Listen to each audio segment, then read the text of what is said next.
So one of the questions that came in was how to defend yourself in the case of non-payment or owners that are trying to get discounts. Which both will happen to you in your career. Trust me, it happens a lot. So you really got to have your paperwork in order, and it's kind of like a cliche answer, but you do. You got to have a contract. You got to spell out what you're doing. You got to pre-lien. I think primaries don't have to really pre-lien, but subs definitely do. You got to have your paperwork in order. But just because you lien them doesn't mean they're gonna pay you, right? You have to execute a lien. You do the paperwork, proper 10 days, 30 days. You have to sue them on top of that lien. And the judge will put judgment on their house. You'll win. But they still don't have to pay you. They just can't refinance their house. They can't buy a car. They can't do this and that. So typically no one wants a lien, so they'll pay you. But it happens. I've had no pays. I've had slow pays. I've lost big money for not having my paperwork in order, verbal stuff, right, through the years. And then you find out over the years it's a certain echelon of money that's worth fighting over. You know, my level to pay an attorney $20,000 to get 30, that I might not get. It's like whatever, you might just bounce on it. Then you're on the whole 50. Exactly. So you got, and that's each their own. You don't want to get an emotional fight. You got to be a businessman. But I learned lessons over the years. And you're gonna get. I'll get burned again. I mean, it happens, contract or not. I mean, you can pierce anything. Anybody can sue you for anything. So that's, you just got, it's cliche too, is try to gauge your clients, try to understand who they are. Don't let them get too far ahead of you. That's probably good advice.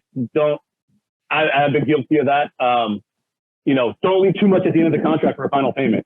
Because if there's 20 grand sitting there, they're going to pick that house apart. I don't like this scratch. I don't like this and that. You need the money, right? You got to make your pay. All right, well, just give me 16, right? That's terrible. You want to get, before the punch, leave $1,000 on there, even on $1 million, leave $1,000 for the punch.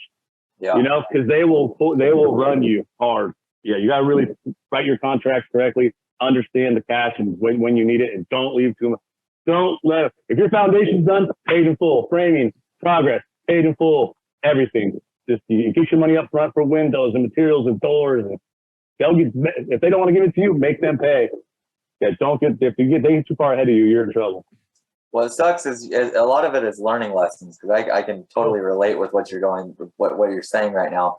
We had an issue like that, but what we found though was that we were building a home for a home builder locally, and this had no plans on paying.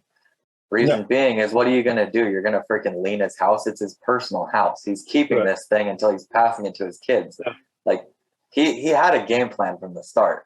So you kind of have to watch yourself. That's paperwork is huge, and that's something that I've had to sit back and think like, man, are we covered?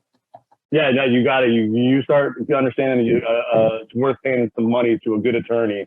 Absolutely. Writing you a contract and explaining it to you. Yeah. Right. And then as you go through the years, you start adding things in. You're like, damn, I missed that one. Got to put this in. Yep. All these things. But yeah, that's a big deal. But back to working with contractors, I sub too. We'll go and like those big basements and stuff. People call for basements, nice jobs. We'll go in and just do that as a sub.